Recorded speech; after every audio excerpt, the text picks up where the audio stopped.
कन्या राशि वालों नमस्कार।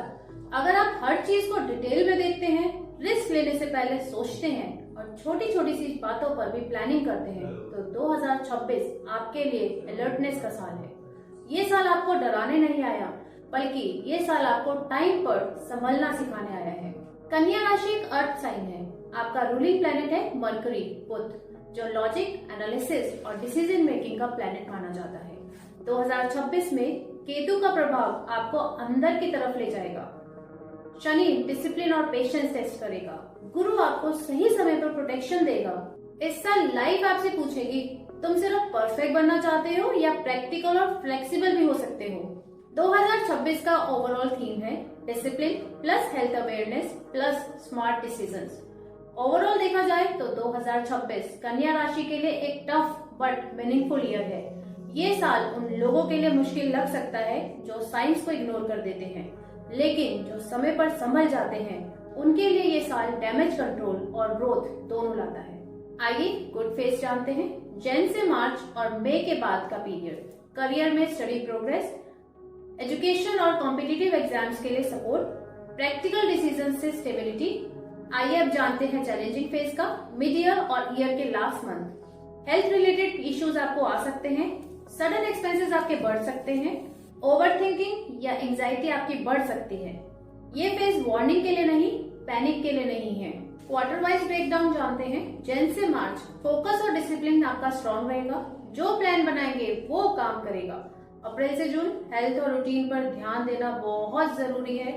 नेग्लिजेंस आपकी बढ़ सकती है। जुलाई से सितंबर सोशल और फैमिली रिस्पॉन्सिबिलिटीज आपकी बढ़ सकती हैं। एनर्जी मैनेजमेंट बहुत जरूरी है। अक्टूबर से दिसंबर स्लो फेज है, लेकिन आपका स्टेबल फेज रहेगा। पेशेंस रखिएगा तो लॉसेस जो होंगे वो अवॉइड होंगे। आइए अब जानते हैं कि हमें क्या करना चाहिए। अगर आप चाहते हैं कि 2026 आपके लिए मैनेजेबल और सेफ रहे, तो ये चीजें जरूर करिए। रेगुलर हेल्थ चेकअप्स कराएं, फैमिली प्लानिंग और इमरजेंसी फंड ध्यान में रखिए। रिटर्न एग्रीमेंट्स और डॉक्यूमेंट्स पर ध्यान दीजिए। प्रैक्टिकल थिंकिंग और ओवर परफेक्टिज्म याद रखिए। टाइम पर लिया गया डिसीजन आपको बहुत बड़ी मुश्किल से भी बचा सकता है। अब हमें क्या अवॉइड करना चाहिए?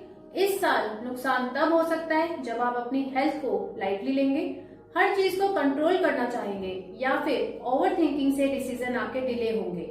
2026 का लेसन है, परफेक्ट होना ही जरूरी नहीं, प्रेजेंट और अवेयर रहना भी बहुत जरूरी है। आइए कुछ रेमेडीज जानते हैं।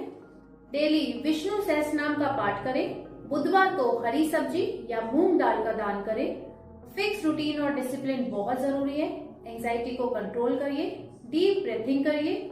जमीन पर नंगे पांव थोड़ा चलना चाहिए। गार्डनिंग या सॉइल से अपना कांटेक्ट रखिए। रोगियों या जरूरतमंद की आप सेवा करिए। सफाई और ऑर्डर बेस्ड सेवा करिए। लव, पेशेंस और अंडरस्टैंडिंग से रिश्तों में बैलेंस रहेगा। करियर स्लो ग्रोथ लेकिन स्टडी और सेफ। मनी इनकम स्टेबल लेकिन सडन खर्च आपका पॉसिबल है। हेल्थ रूटीन बिगड़ी तो प्रॉब्लम, रूटीन बनी तो रिलीफ। फैमिली जिम्मेदारी बढ़ेगी पर सपोर्ट भी मिलेगा। केतु और शनि हेल्थ और ओवरथिंकिंग के थ्रू आपको वार्निंग देते हैं, तो आप प्लीज ध्यान रखिएगा। कन्या राशि वालों 2026 आपको परफेक्ट बनाने की जिद से अवेयर और डिसिप्लिन बनाने आया है। ये साल आपको स्लो कर सकता है, लेकिन गलत डायरेक्शन में गिरने से बचाता है। अगर आप टाइम पर साइंस को समझ लेते हैं तो 2026 आपको बड़ी मुश्किलों से भी निकाल सकता है, सेफ और स्टेबल जगह तक ले जा सकता है। अगर ये प्रेडिक्शन आपको रेजोनेट करती है तो हमें फॉलो जरूर करें, क्योंकि हम पूरे साल आपको प्रैक्टिकल और टाइमली गाइडेंस देते रहेंगे। और अगर आप पर्सनल लाल किताब गाइडेंस, वैदिक एस्ट्रोलॉजी कंसल्टेशन, मांगलिक एनालिसिस और एनर्जी हीलिंग सपोर्ट चाहते हैं, तो व्हाट्सएप पर हमें डायरेक्टली कनेक्ट करें। मैं हूँ एस्ट्रो शिल्पी आहूजा। ये है astro Sadguru mantra. Like, follow and subscribe to us to claim the energy of year 2026।